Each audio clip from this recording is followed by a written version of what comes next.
Hello and welcome to another instalment of Kick. Now last time we left it where Buddy's dad was on the front page of a newspaper, but we didn't know why. So let's see if we find out today why he was on there. The next chapter is called When It Rains, It Really Pours. It's dark. There are people in my room, men. They're shouting. They reach down and drag me from my bed into a room of more shouting and screaming. Torches flash over the walls, a dog's jaw wet with stringy saliva snap at the end of a leash. Black shadows snake across the room. My hands are pulled behind my back. A heavy boot buckles my knees and I sink to the floor. I try to beg, "Don't shoot me!" but nothing comes out, or it gets lost beneath the barking of men and dogs. Outside, a car starts up and races away. This is how they get you. They come in the middle of the night and drag you out of bed and give you a choice, kneeling or standing. Standing, I say. I want to stand.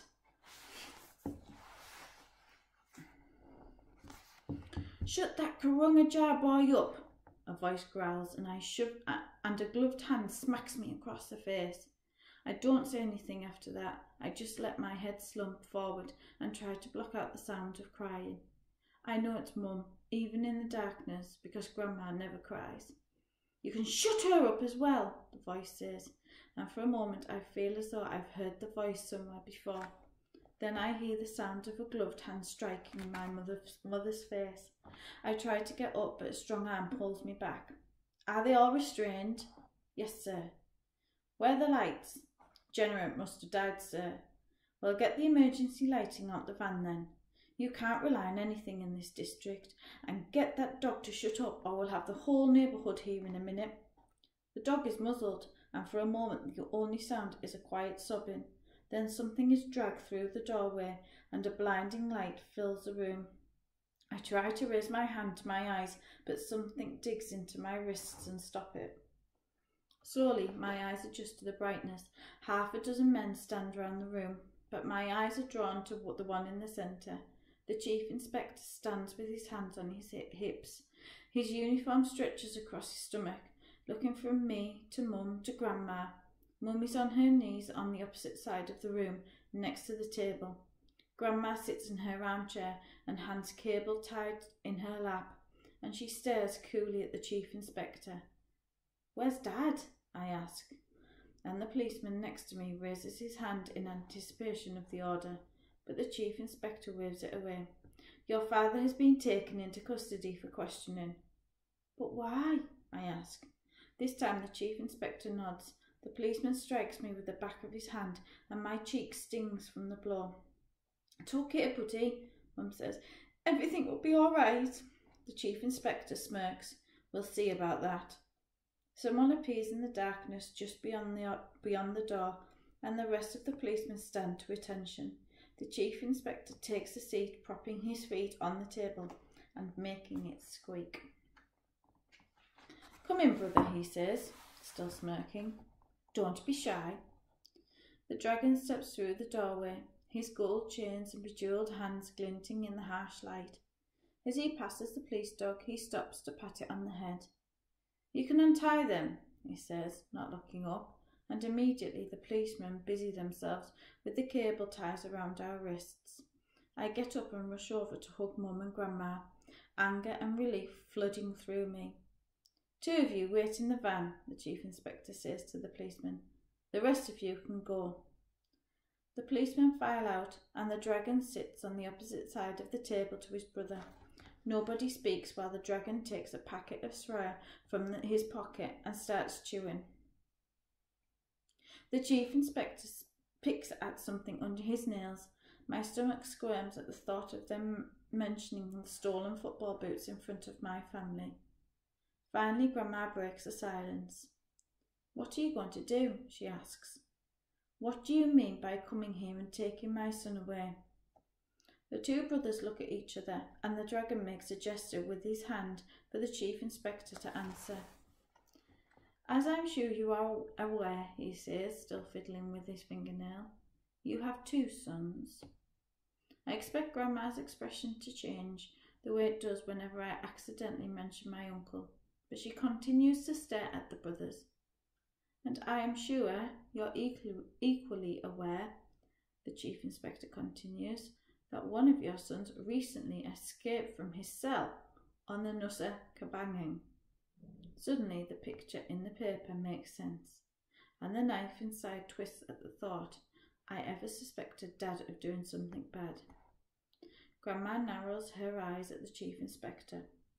And as I'm sure you're aware, she says, Elvis is completely innocent, so why is he under arrest? You see, when a convict escapes, the Chief Inspector says, and I notice Grandma flinch slightly, it is quite common for him to contact his family. More often than not, fugitives are caught hiding under their parents' bed or in the lantern at the back of the family home. It's probably a result of being locked up for so long that they don't know what to do when they get out. They use up all their imagination in the escape attempt. Then they resort to the life before their imprisonment.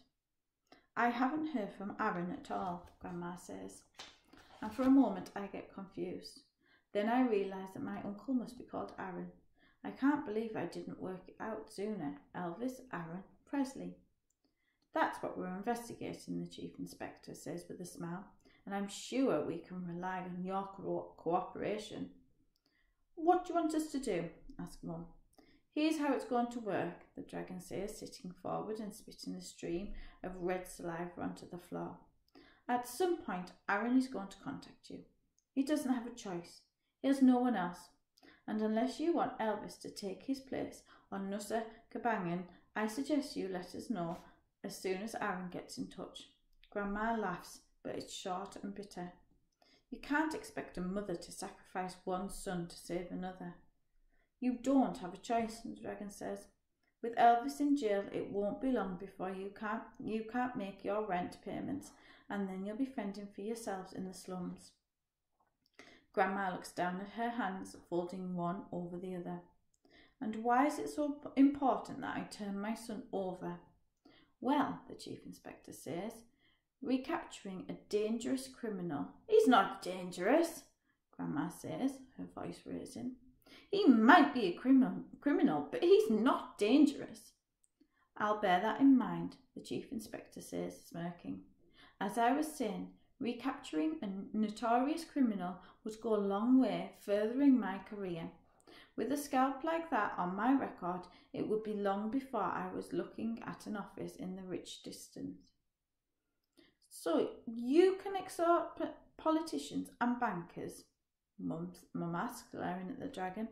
The dragon shrugs like he doesn't know what Mum means, but the gold chains round his neck wink at us in the light. However, the dragon says, if Aaron were to cooperate in a little export project I've been working on, we could help keep him out of prison for good, couldn't we, brother? The Chief Inspector scowls, but eventually nods his agreement. That could be arranged. So you see, the dragon continues, creating another red splat on the floor. It's in everybody's interest for you to let us know as soon as he gets in touch.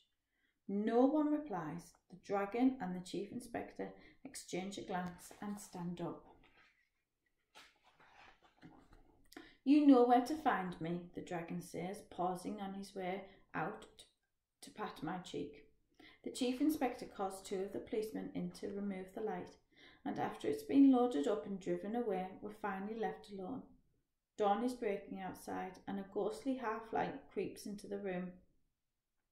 Mum rushes to the table and starts scrubbing at the Syrah spit stains on the floor. I sit down on the rug by Grandma's feet and start playing with the tassels. I wrap them round my finger so tightly the 3 little needle cuts across my fingertips split open and fresh blood seeps into the tassels. I don't feel any pain. What are we going to do? Mum asks, still scrubbing the floor. Grandma shakes her head. I don't know. I can't choose between my sons. Mum stops scrubbing and blows a loose hair out of her face. They can't be trusted, can they? She says, when they say they could keep Aaron out of prison. I don't know, Grandma says, but I'd have to betray him to find out. Looking up at Grandma, I notice there are tears in her eyes. Then she says the last thing I expect her to say. Would you like to hear a story, Buddy? Okay. Mum stops scrubbing the floor, even though she hasn't finished removing the stain, and sits back on her heels to listen. Once upon a time, there was a soldier. He was everything a captain could want from a private: strong, loyal, and dependable. The captain trusted the soldier completely, and one day she entrusted something very precious to him. As expected, the soldier took his duty very seriously, and the treasure remained safe in his guardianship. But one night, while everyone in the barracks slept, a surprise attack woke the soldier from his slumber. Sluggish with sleep and gripped by panic, he rushed from his bunk to safety, forgetting the treasure in his haste. It was only when he emerged from the building he saw his captain, and the soldier realised his mistake. He returned to the barracks, but it was already overrun by enemy troops. He could see no way back in. Falling to his knees, he began to weep for the lost treasure, when suddenly the major, someone very dear to the captain, emerged with the prize. The soldier and the captain were overjoyed to be reunited with the treasure. But the mayor, gravely injured, and he died shortly afterwards. A single tear spills over Grandma's cheek, but she doesn't seem to notice. This devastated the captain, and in her anger she said many unfair things. She blamed the soldier for the major's death. She called him a coward. She even wished him dead. Grief made the captain blind to all the acts of loyalty and steadfastness for which the soldier was renowned. The captain drove the soldier away, and the soldier ran. Tears drips from Grandma's chin onto the blanket across her lap, but still she doesn't wipe them away. When the captain's fury had subsided, she longed to undo the thoughtless things she had said in grief. She searched for the soldier, but the soldier did not want to be found. He had fled into the wilderness, pushing further and further into the darkness, trying to outrun the hurt he believed he deserved. He fell in with rogues, he broke laws to survive. The captain lost all hope of seeing him again. And now this, Grandma mumbles. My cheeks are wet with tears. Over by the table, Mum cries silently. A memory from long ago swims up in my mind. I'm sitting on Grandma's knee, and she's telling me about the time I slept through an earthquake, a huge earthquake, and we laugh at the ridiculousness of the idea. I laugh and laugh at the image of buildings crashing to the ground while I dream peacefully. Grandma laughs with me, but the smile in her eye dies long before the smile on her lips. And then I recall another memory. Grandma speaks very seriously about the time Grandpa died in an earthquake. She says if it wasn't for the family curse, he probably would have survived, but the hospitals were full and he lost too much blood. And it never really occurred to me that these stories happened at the same time, that they were both the same story. I knew, but at the same time I didn't know, didn't understand. In the past I felt annoyed at Grandpa for dying. I felt like he'd abandoned me. But he carried me to safety when no one else could reach me, when everything was falling apart, and he died doing it. He saved me. I have to say it out loud. Grandpa saved me? Grandma blinks and fresh tears roll across her cheeks. But they are for an old hurt, and I know, even though she doesn't have the family curse, I just know she's bleeding on the inside. And then, outside, I hear the first fat drops of the rainy season. They seem to fall one by one at first, uncertain whether it's the right time, but then they build into a downpour, and the windowsills explode with raindrops. We all look out of the window as though we've never seen rain before. A cool gust of air, the first in months, drifts through the window, and Grandma takes a deep breath. It rouses Mum as well, who returns to scrubbing the stains from the floor. You better be getting ready for work, she says. You don't want to be late. Despite Mum's warning, I arrive late and soaked through. I expect the foreman to be waiting by my station with his rotan, but for some reason he keeps his distance. Maybe he's heard about my uncle who's just escaped from Execution Island. As I walk between the rows, I notice that everyone is whispering and glancing over at me. News must travel fast. Maybe Rochi was right. Maybe I wouldn't be famous after all. As I start sewing, I can tell Rochi is watching me, but it's not until there's a pile of unfinished uppers next to my machine that he leans across and whispers to me. I heard about your family, he says. I'm sorry about your dad. I swallow hard. Thanks. Rochi coughs. How about you come round for El Clasico tomorrow night? Watching Barcelona get thrashed by Real Madrid should take your mind off things. Okay. And we could see the others if the others want to play a match tonight as well. Okay. I agree because it's easier than resisting, easier than explaining, but all I can think about is Dad being interrogated in a damp, dark cell, and all I want is for things to be back to normal. It rains all day. It rains so hard the drumming of the raindrops on the tin roof drowns out the clatter of the sewing machines. I walk home with Watchy through the downpour, and he goes to call for Thackeray in Euston and Widodo while I collect my football. We meet in the square, and I realise I haven't seen any of them since they abandoned me to the dragon almost a week ago. I know Rochi must have talked to them because they all apologise when they see me. Euston even waits until the game has started to remind me that Real Madrid are below Barcelona in La Liga. The conditions are really difficult because the ground is slippery and there are puddles everywhere. A small stream of brown water runs in front of the fence we use as a goal, and Thackeray has to stand off his line so his shoes don't fill with water. By the time we get started, it's raining so hard we have to stop every few minutes to wring out our t-shirts. Eventually we decide to take them off and just play in our shorts. The game does not go very well for Rochi and me. The puddles make it really difficult to pass to each other because they slow the ball down. One puddle is so deep that it stops the ball completely, and every time it floats on the surface, two players splash in to try and win it. It doesn't help that Euston and Widodo cheats. At one point I'm about to score, but Euston kicks my standing foot from under me. I land heavily in a puddle and get some of the gritty water in my eye. That's a penalty, I shout, rubbing my eye with my wrist. Shut up, Euston says. You dived, just like Wakefield. Thackeray is supposed to referee as well as being goalkeeper, but when I ask him whether it's a penalty, he shrugs and says that he didn't see it properly.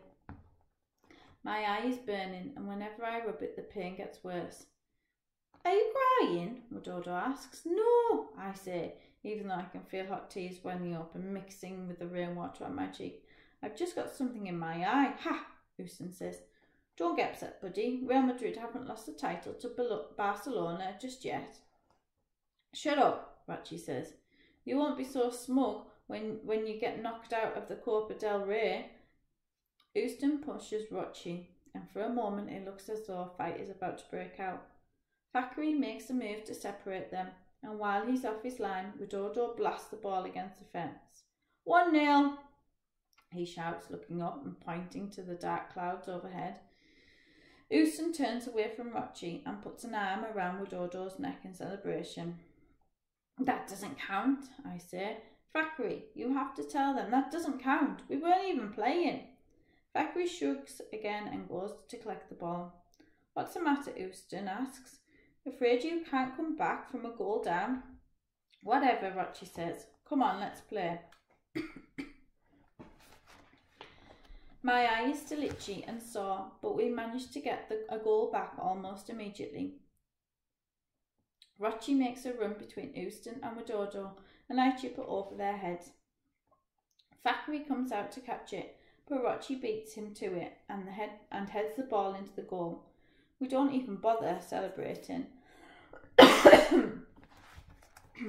The rain falls so hard it stings our faces when we follow Thackeray's high kick into the air for the restart. We'll have to stop soon, Rochi shouts. You can forfeit if you want, Euston says, but Barca never quit. We play on. I can tell everyone is in a bad mood because I'm more fouls than passes. At one point, Rocci slips in the mud and Widodo kicks him in the side, trying to get the ball from beneath him. This is stupid, I shout. I can hardly see the opposite side of the square through the downpour. Can't we play the rest of the match when it's not raining so hard? Just because you're scared of losing, Houston says. Fine. Next goal wins. Thackeray kicks the ball out and Rocci manages to head it down to me. Houston lunges at my feet, sliding through a shallow puddle. But I step aside his tackle and run towards the goal. Widodo chases me, but I know he isn't going to catch me in time. Thackeray steps forward to block my shot, but I pass the ball beyond his outstretched leg.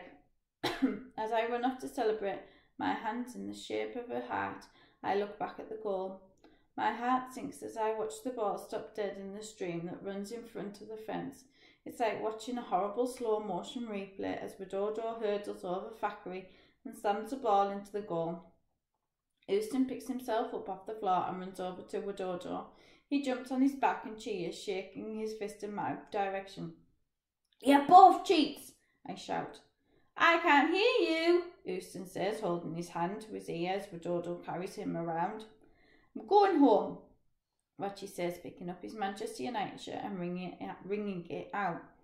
"No, we've got to stay and beat them," I say. "Yeah," says Houston, jumping down from Widodo's back and strutting up to us.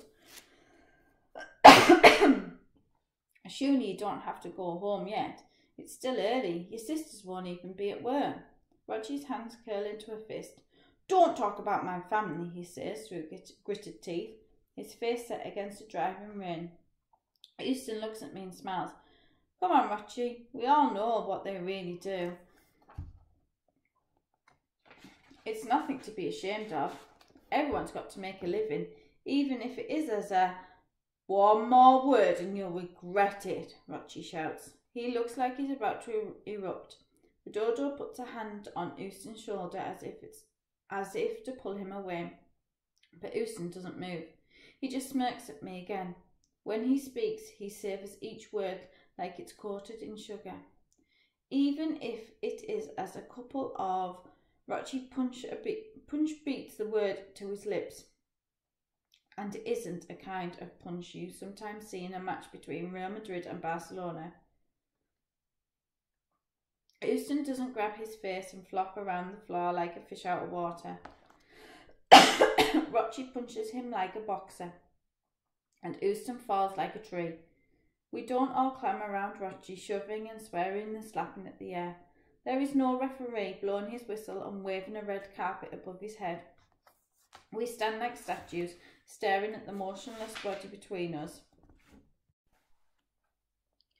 Rocci pulls his Manchester United shirt over his head, fighting to get his arms through the soaked sleeves, and storms off. As he walks away, I notice all the letters are peeling away from his back, and the top of the 7 hangs off, flapping with every step he takes. And it's only after he turns the corner that I finally consider what Houston was about to say. Maybe Rocci's sister aren't just Pemlungs. Maybe they do something else at night. Maybe they're... "Rocci," I shout, setting off after him. "Wait! What about Houston?" Thackeray asks, looking at me with wide eyes. Widodo is staring at his brother. "Get home." I turn and run, clutching my football to my shirtless body.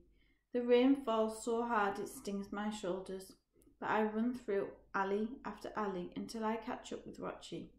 Even when I pull alongside him, it seems as though he's trying to get away from me. "Stop walking so fast," I say. "I can't keep up." He glances at me and walks even faster. "You should have let me go home when I wanted to. None of that would have happened." He turns down a narrow alleyway so that I have to walk behind him. "I'm sorry," I say, "but it doesn't matter what your sisters do." Rocci suddenly spins round and points a finger in my face. His eyes are wild. "You mention my sisters again and I'll knock you out as well. Got it?" He turns away before I can reply, so I shout at the peeling letters on the back instead. "But we're friends, Rocci. I don't care about what Houston said." He keeps walking, but I don't want him to leave like this, so I shout something else. Rochi's sisters are liars, and I don't care who knows it. That gets his attention. He stops, turns, strides back towards me. For a moment I think he's going to walk straight over me, but he stops just in time, about an arm's length away. Are you going to make me hurt you, buddy? Rainwater drips from his nose into the puddle between us. His fists are clenched. I just want you to stop being like this. I've told you that it doesn't matter. Why don't we go back and play football, just you and me? I don't care about football, Rochi shouts. Don't you understand? What does it matter to me if Real Madrid win La Liga or the Champions League? How does that make my life any better? I'll still be stuck here with you, working in a factory forever. I've never seen Rochi this angry before, and I don't know what to say to calm him down. My eyes start filling with tears, but I'm determined not to cry in front of him. Do you know what I wanted to be when I was younger? He asks. I shrug weakly. My shoulders ache. I don't know. A footballer? Rochi smiles, but it looks more like a grimace. Nobody, not a footballer. I wanted to be an astronaut. Someone who went out and discovered things. Someone who changed the world. At school, I read every book I could find about space. My teacher said you need to be good at mathematics and physics to become an astronaut. So I took all the extra classes in those subjects that I could. I wanted to make my family proud and to be able to send them money and nice things to make their lives more comfortable.